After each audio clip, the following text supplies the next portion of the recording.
Hi అండి, welcome to Vijaya's వంటిల్లు. ఎలా ఉన్నారు? అందరూ బాగున్నారా? మేము బాగున్నామండి. ఇప్పుడు నేను చేయబోయే రెసిపీ క్యాప్సికమ్ టమాటా ఫ్రై. ముందుగా స్టవ్ వెలిగించుకొని పెనం పెట్టుకున్నాను.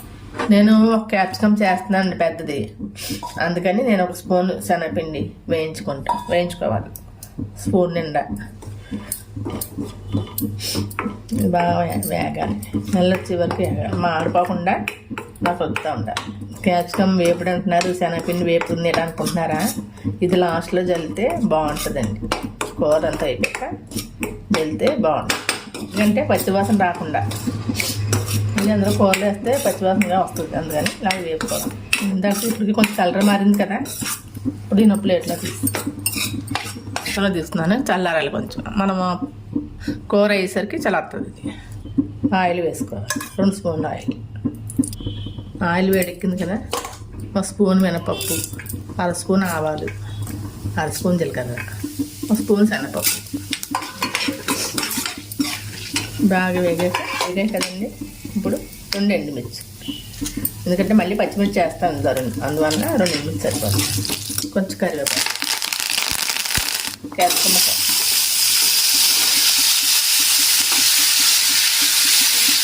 Easy recipe.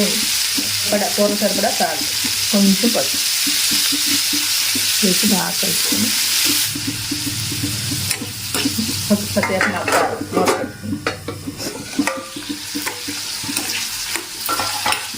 క్యాప్సికమ్ పూర్తిగా మెత్తగా అయిపోకూడదండి, కొంచెం క్రంచీగా నోటు తగిలితేనే క్యాప్సికమ్ కూర బాగుంటుంది. మిర్చి కోసుకున్నాను, 2 పచ్చిమిర్చి, 1 టమాటా పెద్దది, 2 పచ్చిమిర్చి,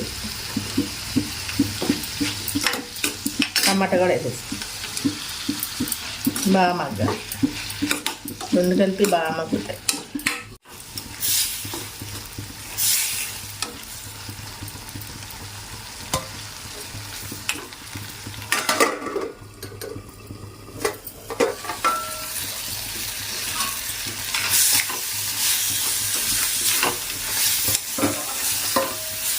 నేను వేగాయి కదా, క్యాప్సికమ్ ఇలా నొక్కితే ఊడిపోయింది కదా, 2 ముక్కలు అయిపోయింది.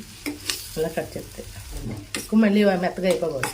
ఇప్పుడు కొంచెం కూరను బట్టి తగిన మసాలా కొంచెం 1/2 స్పూన్ వేస్తాను.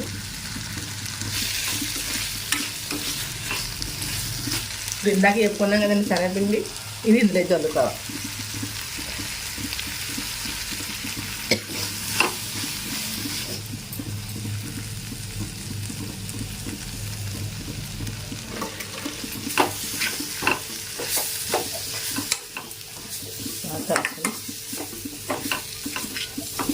బాగా కలుపుకోవాలి. వేపుకున్నాం కాబట్టి శనగపిండి పచ్చివాసన రాదు. రెడీ క్యాప్సికమ్ టమాటా వేపుకాయ. స్టవ్ ఆఫ్ చేసి బౌల్లో తీసుకుందాం.